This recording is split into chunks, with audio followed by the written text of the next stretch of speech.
Hey there, honey bunnies. Welcome to episode 37, Claiming the Shame of Racism. I said I wasn't going to do a podcast today, but sometimes giving myself permission not to do something means if I wait a little bit, I find the energy to do it. So, it is going to come out on Saturday, but anyway. Claiming the shame of racism. We can't claim that shame until we name it. Maybe the title should be Naming the Shame of Racism. You can't go anywhere near social media without, finding something to do with racism, which is fine. I know it's tiring. This whole presidency is tiring. By the way, if you're a Trump supporter, this is not the podcast for you. And if you leave trolly comments, they will be ignored. This is just my ramble on racism. All opinions are the author's. What is the disclaimer? The author's opinions are not reflected by, Libsyn or anybody else who publishes the podcast. So anyway, let me just ramble a little bit here. The biggest problem I see is we're not naming and claiming the shame that comes from admitting and being open about your racist opinions, about your judgments against other people's cultures and colors. If we get stuck on not being able to handle the shame and embarrassment of having those opinions, then we just push them to the side. We bury them. They can't come up to the light to be exposed and owned and then changed. We're never going to change it if we can't own it. And there's not a single person on the planet that doesn't have judgments about other cultures because, hello, welcome to being a human. Welcome to walking through the world in varying states of ignorance about other cultures and why they do what they do, why they look how they look, why they eat what they eat, why they sing what they sing, blah, blah, blah. Okay, we're humans. We have a mind that categorizes. We have a mind that drifts toward greed, power, and control. We have a mind that's xenophobic, that wants to crush and squash and destroy everything unlike ourselves. Maybe it's because doing shadow work for so many years that it doesn't bother me as much. Maybe it's because I did so much work with trauma victims that shame doesn't bother me as much. I don't know. If you want resources on shame, go look at Helen Block Lewis. She was doing shame studies way before Brené Brown, and her work was ignored and not as popular, and I'm so grateful to Brené Brown for bringing shame forward at a time in our culture when it could be more received. Read varying studies on shame so that you can understand that it's the thing we'll avoid the most. It makes us liars. It makes us addicts.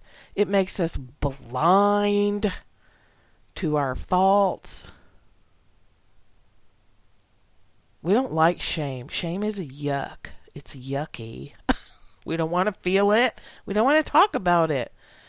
But how can we get anywhere on racism at an individual level if we can't say, I don't like this about myself, but I have racist thoughts. I'm not happy about it. I'm not proud about it. I'm calling myself out on it so that I can see it and hear it and change it.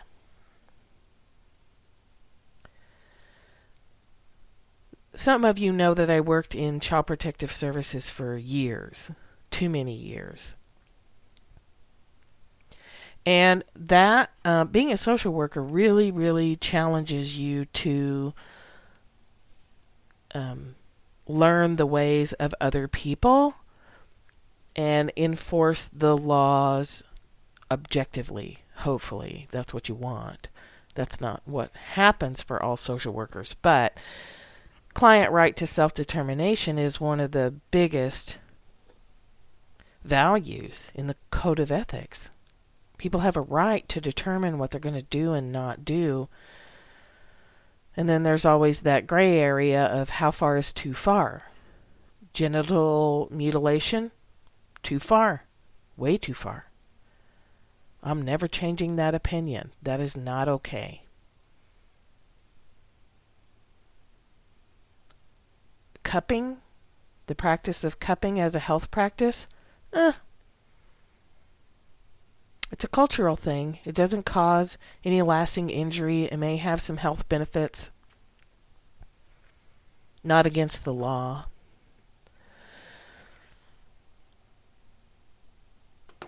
Are there,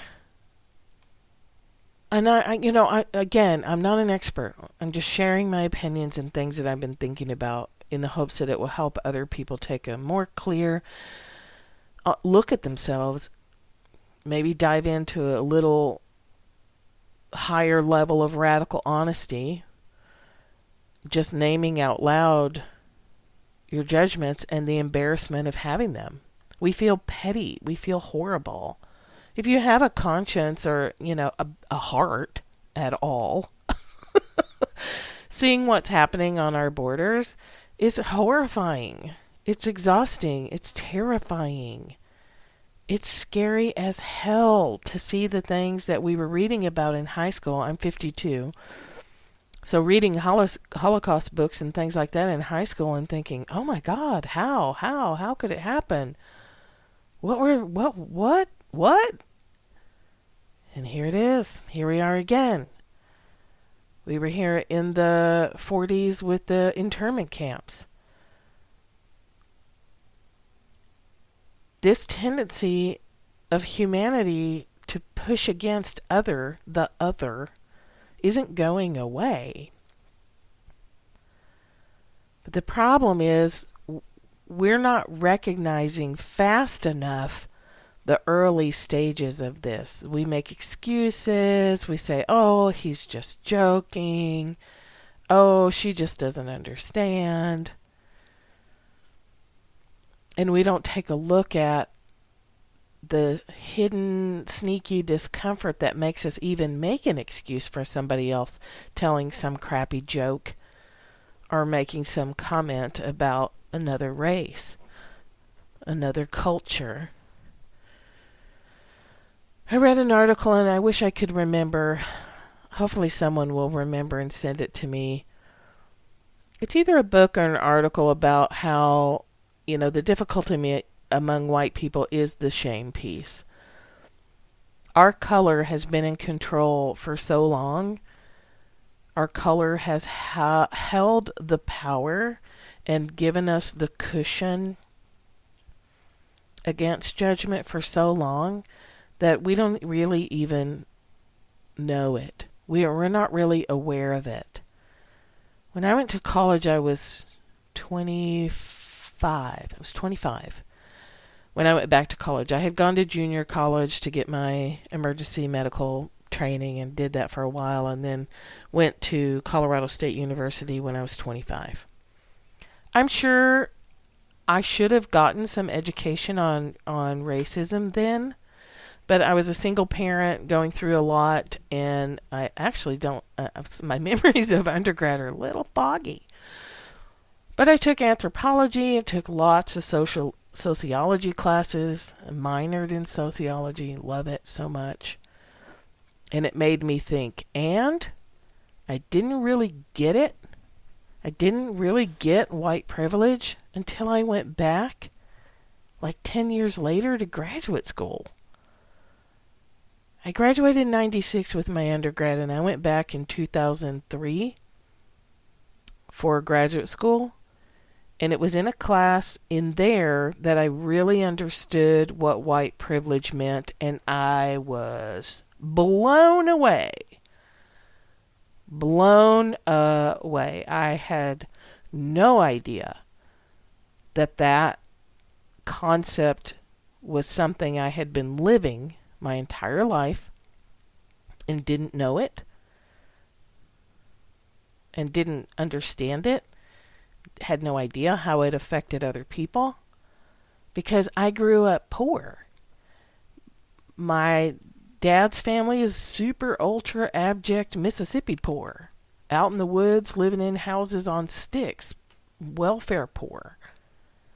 My mom's side of the family also struggled with poverty. I struggle with periodic I'm a serial poverty participant. I have periodic poverty. So I thought that because I grew up with abuse and addiction and poverty, sometimes severe, that I couldn't be racist. Looking back, several times that I've looked back, I really don't know how I equated poverty with not being racist. In the 70s, my aunts made sure that we had dolls in all the colors. They were translators for the deaf community. Very socially minded, foster parents, into social justice themes, although I'm sure they didn't label it that way. And of course they couldn't buy us brown dolls and black dolls, red dolls and yellow dolls, so they made them for us. My grandfather was a terrible bigot. So he's what I had as an example for a racist. The person who sits on a porch and says terrible things as people of color walk down the street in front of the house. The person who always says the N-word, the blatant, overt racism, but the covert racism, the ingrained privilege, the white privilege race type of racism, totally escaped me, and that's the point. That's the point, my people, my white folk, is we don't get it, and it's okay to say that we don't get it, but we have to stop long enough to ask ourselves the question, do I really understand what's going on here? I keep seeing these things, and I think I don't have that, but do I? Let me take a minute. Let me educate myself. Let me read some books and listen to some of the leaders.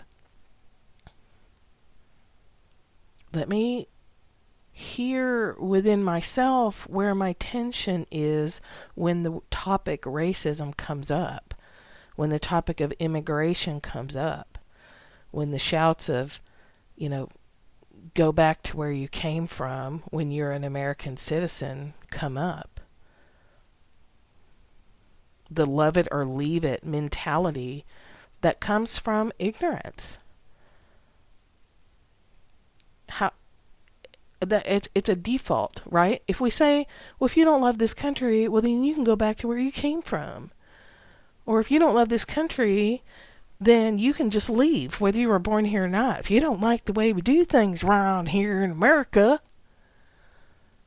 well, you can just go on somewhere else then.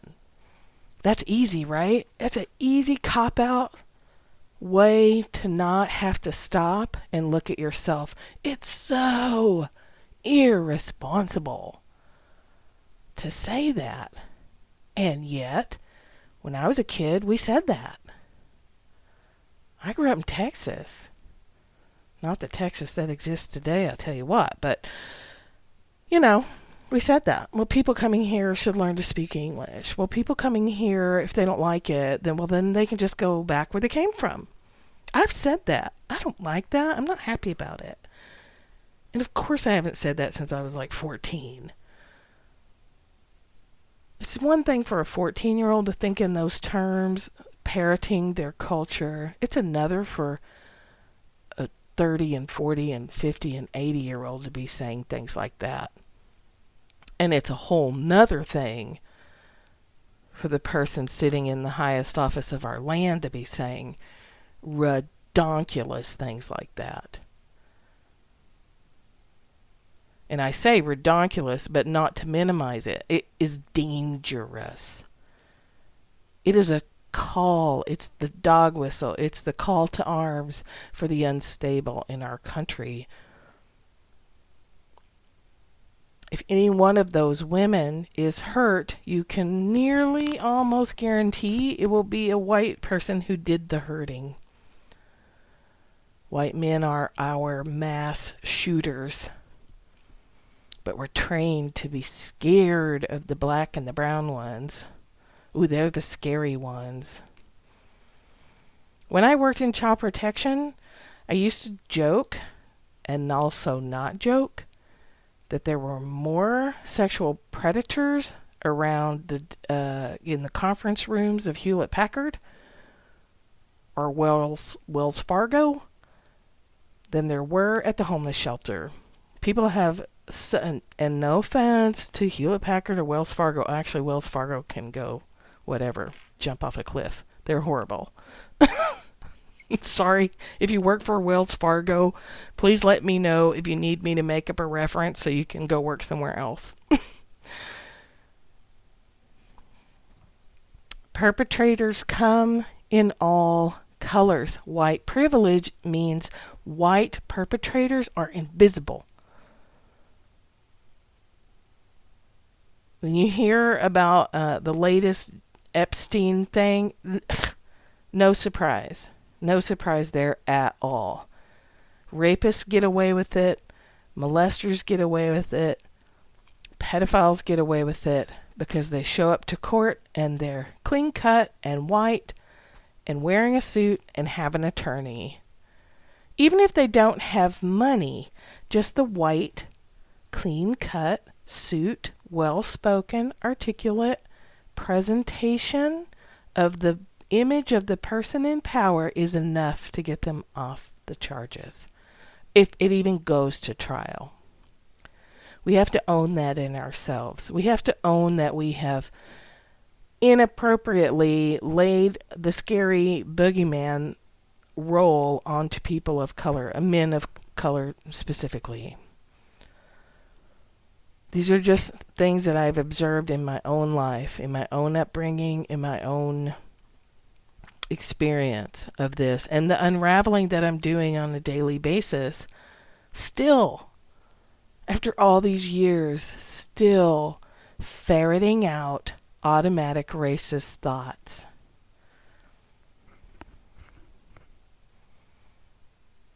We have to name it. We have to claim it. We have to feel the shame of it when we hear those thoughts. When we feel, sometimes we don't even hear a thought, right? We just feel a withdrawing, a stepping back energetically, or a pushing forward, like get away from me, or let me withdraw because I don't like you. I don't like the volume of your voice. I don't like the your appearance has been branded in my head as something to be scared of. So I automatically will step away and then feel shame about that.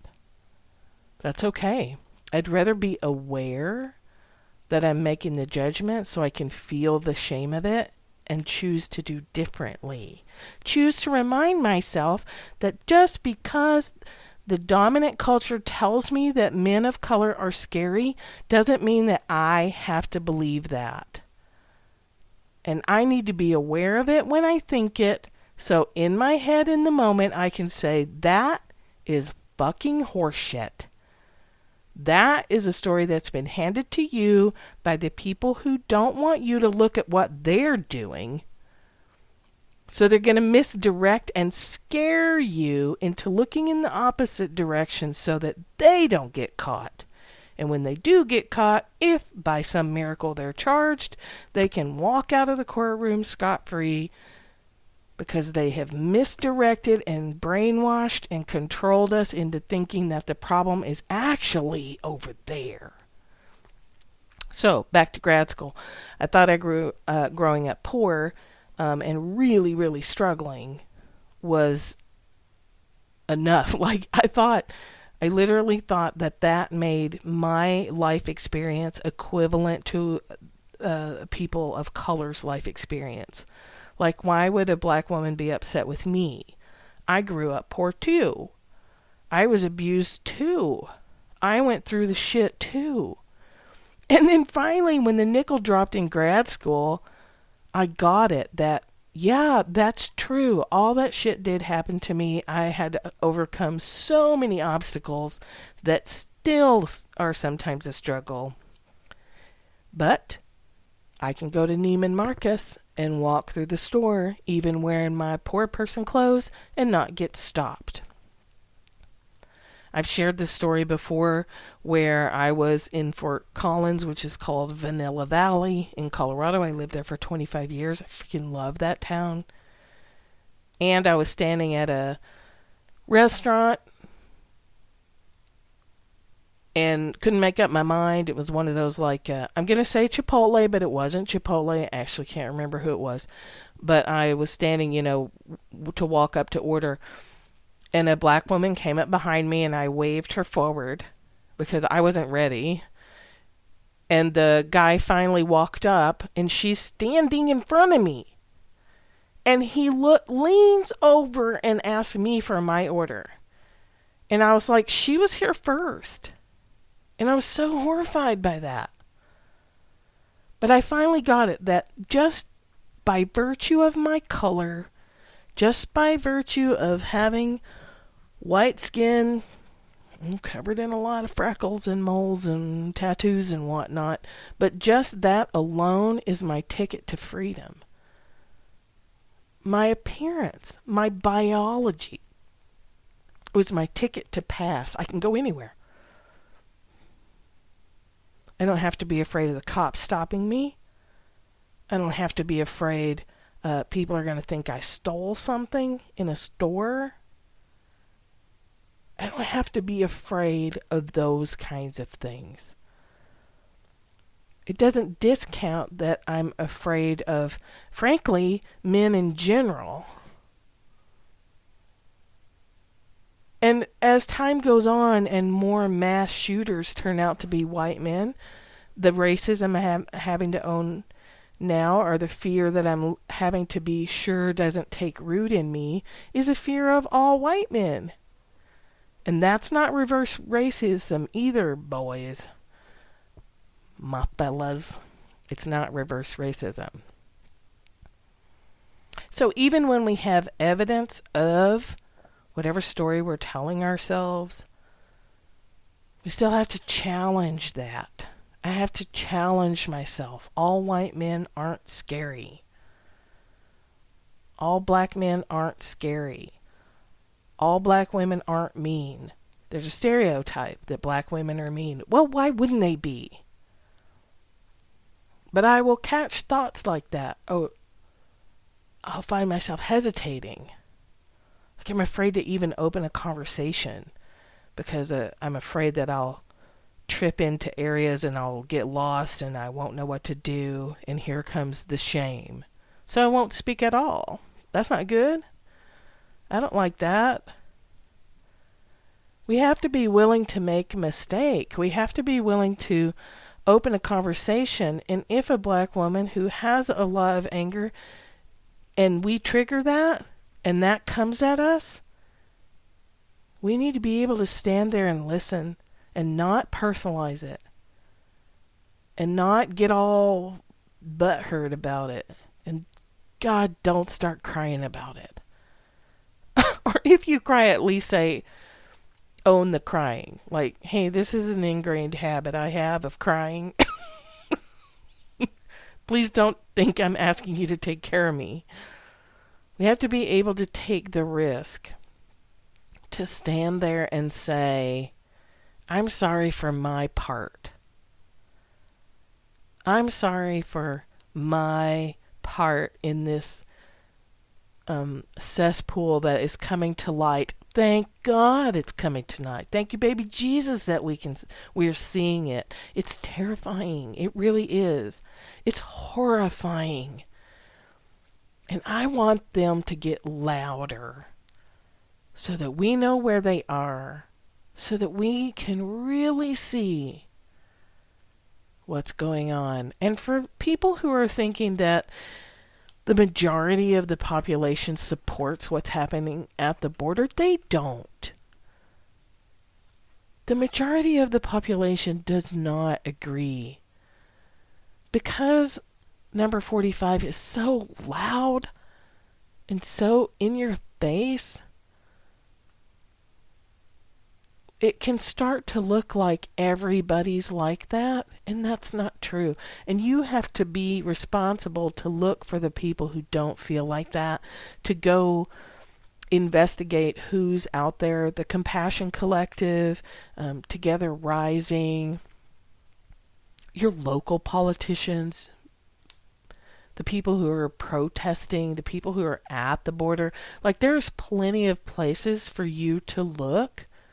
Don't get lost in the small percentage of the loudness. Pay attention to that, because there is a pocket of people that love it. I mean, his approval rating went up. We need to be aware of that and be mindful where you're spending your energy. Are there people in your neighborhood that you can open up the hard conversations with? Don't ask them to fix it for you. Don't ask them to educate you. Educate yourself. Go get connected to the, oh gosh, I probably should have written it. I probably should have written this down. I probably should have written this down before I jumped on here. But the Center for Racial Relations in Atlanta,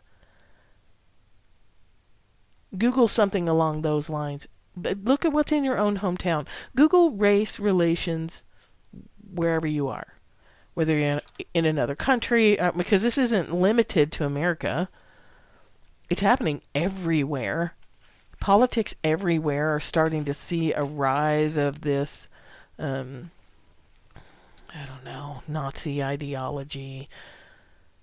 Probably not using the right words. Please don't ever listen to this podcast expecting me to use the right words. It's never going to happen. And I often forget the details. But here's what I really want to say is white privilege is a thing. And it's not easy to understand, because it's like the fish trying to understand the water. We're so deeply embedded in it. We're trained in it from birth. It's really hard to see. And it really takes a lot of strength to make yourself see it, to make yourself say, while I don't agree with that culture, or that's not who I would want to spend my Saturday with, or whatever, if that's how you feel about it. But they also have equal right to be here. They also have every equal right. We have to move from domination to sharing. We are the spoiled brat who's never had to share. And now that we have to share, we're all pissy and moany about it. We're the Veruca from Willy Wonka, the rotten kid that's like, give me what I want, give it to me now. But that's not how the world works anymore. And it only did work that way for the people in power. It only worked that way because as a race, we were willing to kill other people and use them and abuse them and be terrible, terrible examples of human beings. That's the only reason that system ever worked. Let's go back to when things were good. They were only good for us honkies. They weren't good for the people who were supporting the system that we were all flouncing about enjoying. All right? We've got to be honest about it. We have to call ourselves out, and we have to read the information that's out there and go get some education. And when the opportunity presents itself, We have to be willing to name the problem. If you say something and someone says, hey, that's racist, our immediate response is to be like, what? I'm not racist. I'm not an oppressor. I'm not part of the system of the man. But of course we are. If you're wearing white skin right now, then you're a part of the system. You can't help it. You're born into it.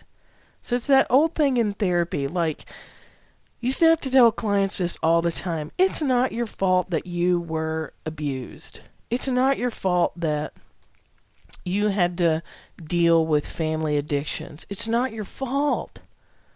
But it is your responsibility to deal with the hand you've been dealt and do something different. To become conscious and willing to feel the hot burn, the twisty, uncomfortable, I want to run away from this shame reaction when I say something stupid. We have to be willing to stand up and own our part in it. Another thing I used to hear a lot as a kid when reparations would come up is, well, I didn't own slaves. Well, my family, even in my dad's generation, were sharecroppers. They were working the fields right alongside the black sharecroppers. But it was different. But that's how we built it in, right? Well, we are not racist because we're out there picking cotton and sweet potatoes too in Mississippi. Never seeing that because we had white skin, we had options that the other people picking in the fields didn't have. Just because my family didn't take advantage of those options till much, much later doesn't mean that those options didn't exist. And there was not equality. There was no equality in those cotton fields that my dad was picking in, that his siblings were picking in. It wasn't equal. But we thought it was.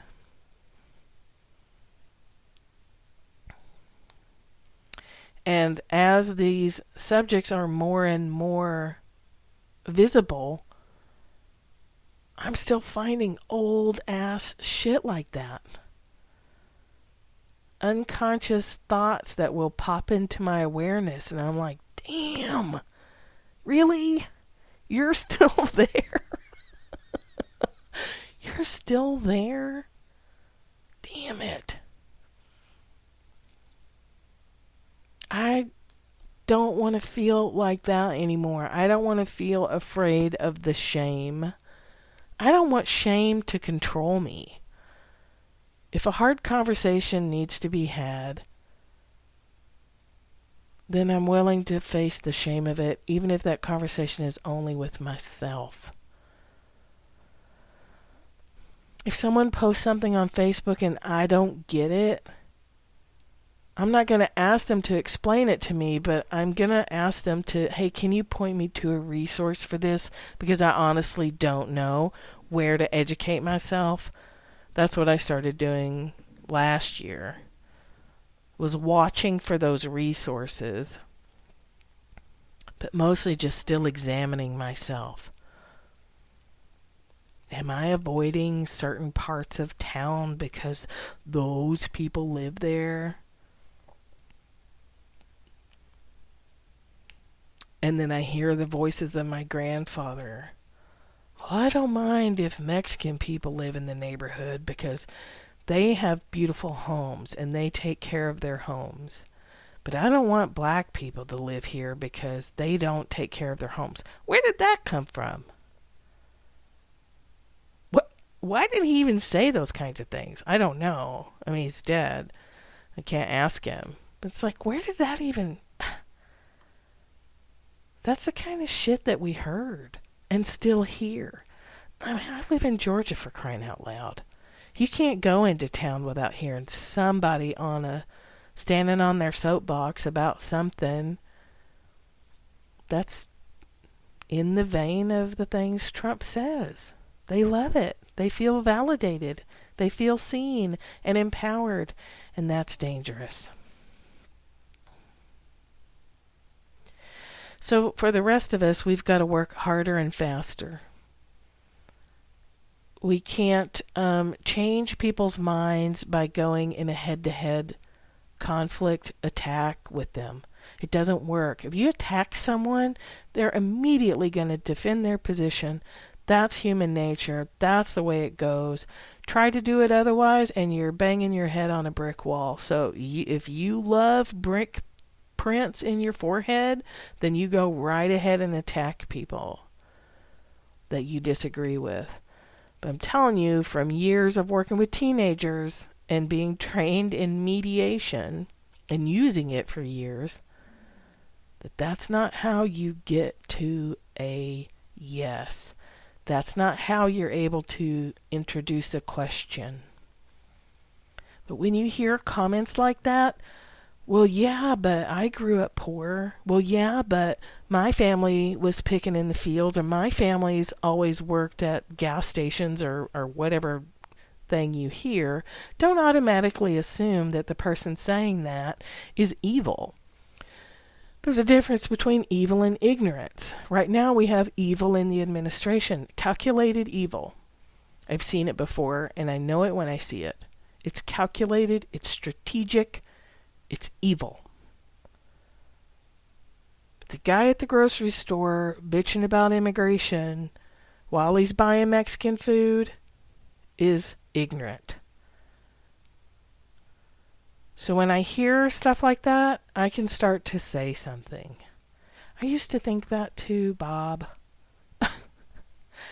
I totally used to think that too. That's totally how my family raised me to think too. But then I started asking some questions. And I started listening to some things. And I think differently now. If you want to know what those are, I'm happy to tell you. And then leave it. I know somebody's going to say, well, you can't just, you can't do it that way. You've got to attack. Sometimes, if we all rushed the ICE offices like is happening now, if we all rushed the detention centers by the thousands, a bunch of people would die, but we would take them over. So there's all these variables. Don't lock down on one piece of what I'm saying and turn that into another thing you push against. I'm just a middle-aged white woman trying to work it through.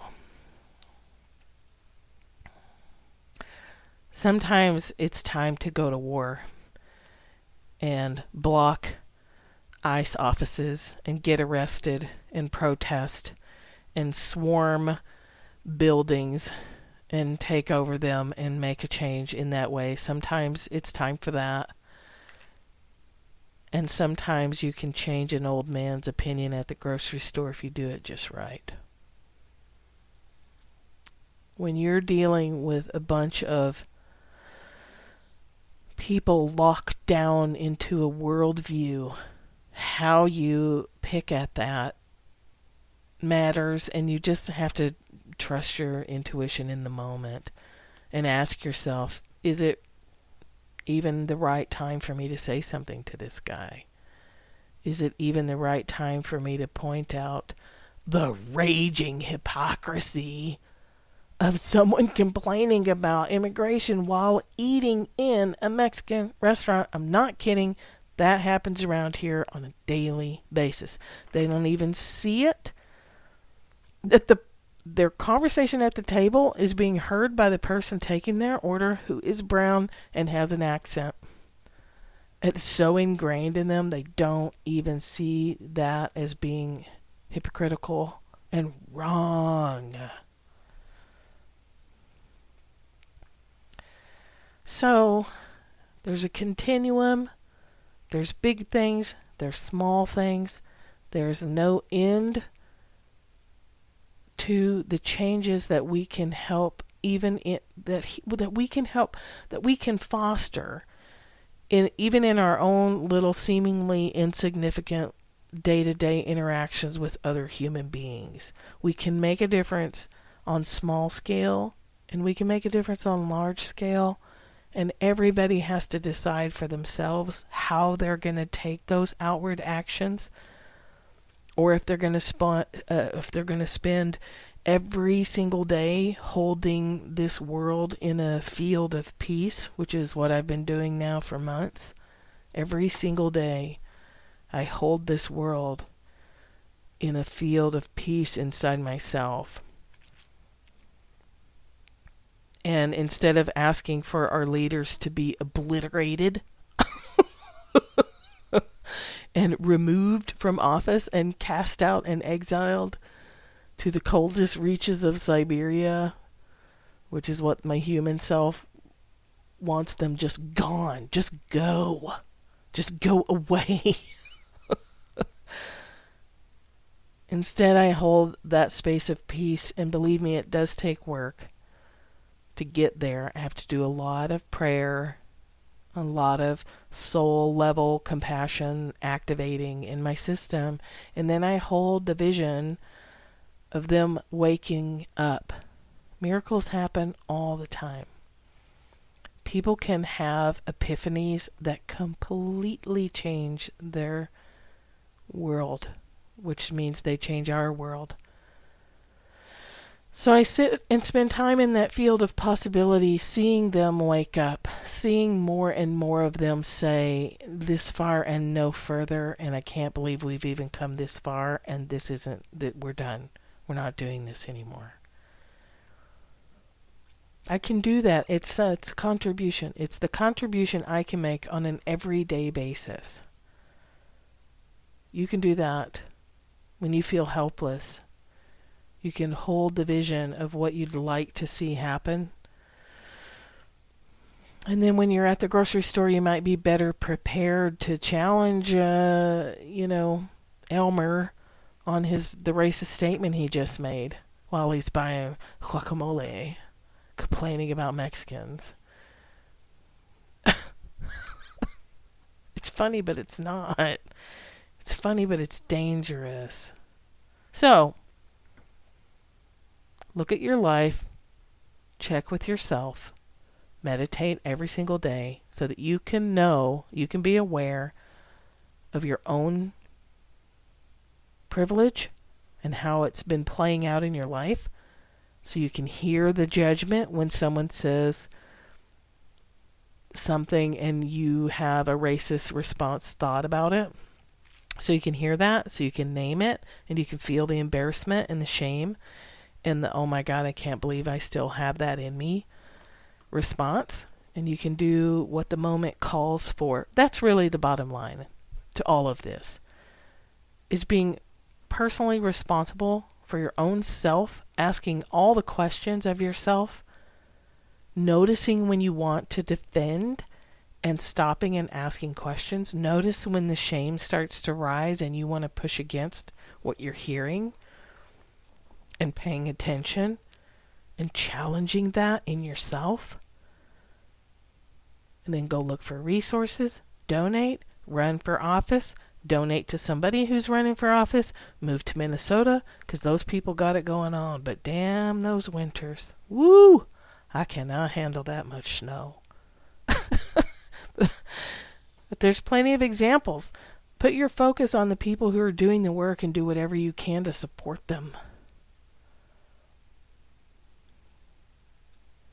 Be honest. If I'm going to boil it down, all this rambling, oh my God, I've been talking for 45 minutes already. Holy cow. If I'm going to boil it down to one thing, it's claim the shame of racism. Claim it, name it, feel the shame, ask the questions, and go forward.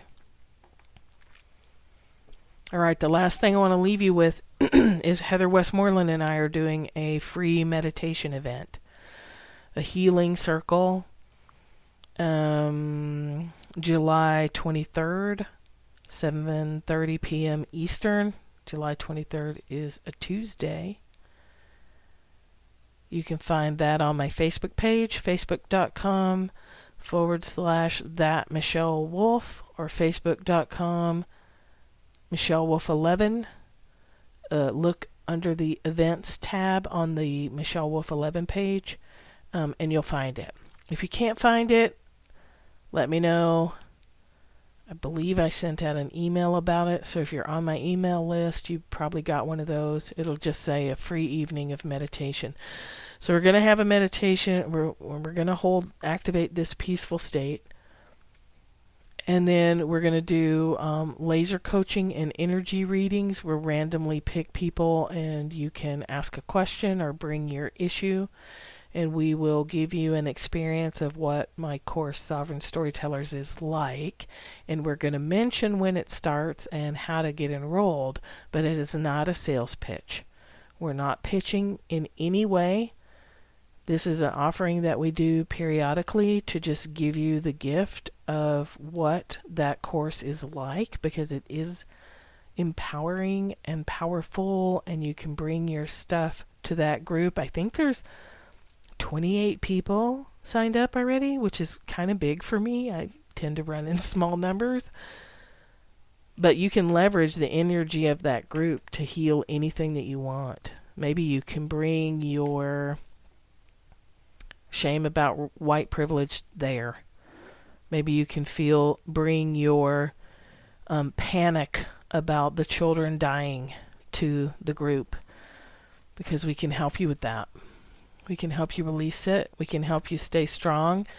We have to take care of ourselves so that we can deal with this for the long run, because we're just getting started. You've got to take care of yourself so that you can last for the years and years that it's going to take us to move through this. All right. And just remember, too, that shame never killed anybody. Like, you can feel shame. You are strong enough. You can handle it. And if you think your shame is unbearable, think about what it's been like for the people on the other side. Talk about unbearable. Us having to feel shame, us whiteys having to feel shame, that's nothing in comparison. It's the least we can do, is to call ourselves out, name it, claim it, feel the shame of it, and start doing what we can do. Okay? All right, I'm going to shut up now. I'm probably talking in circles. I probably offended everyone. I don't know. I don't really care anymore either. I'm doing what I can to contribute to a solution. That's all I can do. That's all you can do. All right? Think less, feel more. Come and join us on July 23rd, 7:30 p.m. Eastern, and you can find that on my Facebook page. Love you so much. Talk to you next time.